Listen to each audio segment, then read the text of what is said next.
দর্শক তো একটা ধামাকাদার একটা 2 ঘন্টার পর্ব দেখতে চলেছে।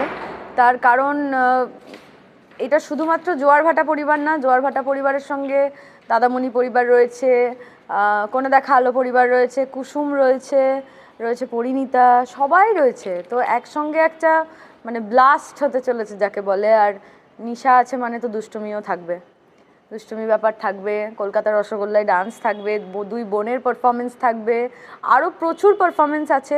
তোমাদের পছন্দের নায়ক নায়িকা যারা আসছেন অন্য সিরিয়াল থেকে তাদের পারফরমেন্স দেখতে পাবে তোমরা। আর পিঠেপুলি উৎসব মানে তো সেখানে খাওয়া দাওয়া থাকবেই। আরও সিঙ্গার্সরা আসছে তোমাদের পছন্দের, তাদেরও গানের অনুষ্ঠান দেখতে পাবে। সব মিলে একদম জমজমাট। আমাদের শ্রুতিদি কতটা পিঠে খেতে ভালোবাসে? প্রচণ্ড। নট অনলি পিঠে, আমি মিষ্টি খেতেই খুব ভালোবাসি, ভীষণ ভালোবাসি। কাল তো পিঠেপুলি উৎসব, মানে আমাদের পৌষ পার্বণ, কি প্ল্যান, মানে কাল কি প্ল্যান বলতে আমাদের প্রফেশনে আমাদের আর সময় কোথায়।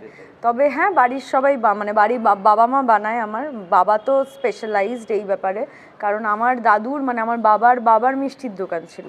তো সেখান থেকে দাঁড়িয়ে আমি হালুয়াই পরিবারের মেয়ে, তো তাই মিষ্টি বানানোর একটা প্রচলন আমার বাড়িতে আছেই। আর when it comes to পৌষ পার্বণ, সেখানে তো পিঠে ম্যান্ডেটরি। পিঠে খেতে না পিঠে বানাতে, কোনটা? দুটোই, তবে অবশ্যই খেতে। কোন পিঠে খেতে ভালোবাসি? আমি পাটিসাপটা খেতে খুব ভালোবাসি, তবে দুধ পুলিও খুব ভালো লাগে। আর কোন পিঠে তৈরি করতে সবথেকে বেশি ভালো লাগে? ওই পিঠে যেটা পুলি পিঠের যে ফোল্ডটা করে না, ওই ফোল্ডটা করতে খুব ভালো লাগে। আর পাটিসাপটা ফ্ল্যাপ করতে খুব ভালো লাগে, ফ্লিপ করতে খুব ভালো লাগে আমার। শীত তো প্রচন্ড পড়েছে কয়েকদিন ধরে, মানে সকালে উঠে কিভাবে আসা হচ্ছে, মানে কথা হেক্টিক অভ্যেস হয়ে গেছে এখন। আর মানে কি বলবো, সারা দিনের নামে আসা তো সকালবেলায় চোখটা খোলে না, কিন্তু তাও কাজ তো ফার্স্ট প্রায়োরিটি, তাই সবটা ভুলেই কাজে আসতে হয়। আচ্ছা, বললে একটু আগে যে ছোটবেলা থেকেই সবাই বাড়িতে পিঠে তৈরি করতো বা মিষ্টি তৈরি করতো, ছোটবেলার কোনো স্মৃতি পৌষ পার্বণের মনে পড়ে? হ্যাঁ বাবা, একটা দারুণ স্মৃতি আছে যেটা আমি খুবই ভালোবাসতাম, এখনও ভালোবাসি। কারণ দেখলেই আমার প্রচণ্ড ছোটোবেলার কথা মনে পড়ে যায়। আর আমি ভীষণ আবেগপ্রবণ একটি মেয়ে। আমার ছোটোবেলা, আমার বাড়ি মানে কাটোয়া, সব কিছুর সঙ্গেই আমি এত বেশি অ্যাটাচড যে এই যে 8 মাস আমি বাড়ি যাইনি, মানে 2-3টে কথা বলার পরেই আমার চোখে জল এসে যায় যে আমি আমার নিজের বাড়ি, নিজের বিছানা, এগুলো আমি কতদিন ইউজ করিনি। তো পৌষ পার্বণ মানেই আমার কাটোয়ার বাড়ির ওই রান্নাঘরটা মনে পড়ে যায়।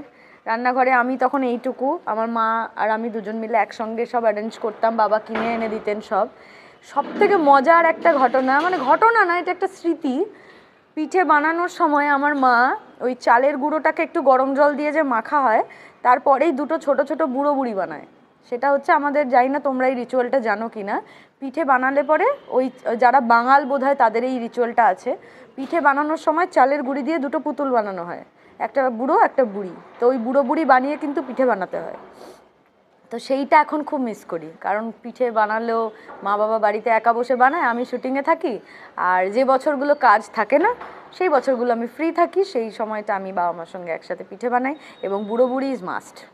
শেষে দর্শকদের এটাই বলবো, এরকমই মিষ্টি সম্পর্ক থাকুক আমার সঙ্গে সবার আপনাদের। আর জোয়ার ভাটা দেখতে থাকুন সোম থেকে শনি রাত 9টায় শুধুমাত্র জি বাংলায়।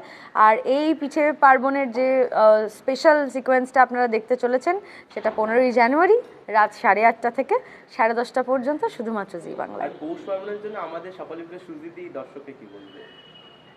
ওটাই বললাম যে সবার সঙ্গে আমাদের সম্পর্কটা মিষ্টি থাকুক, এটাই বলবো। Thank you.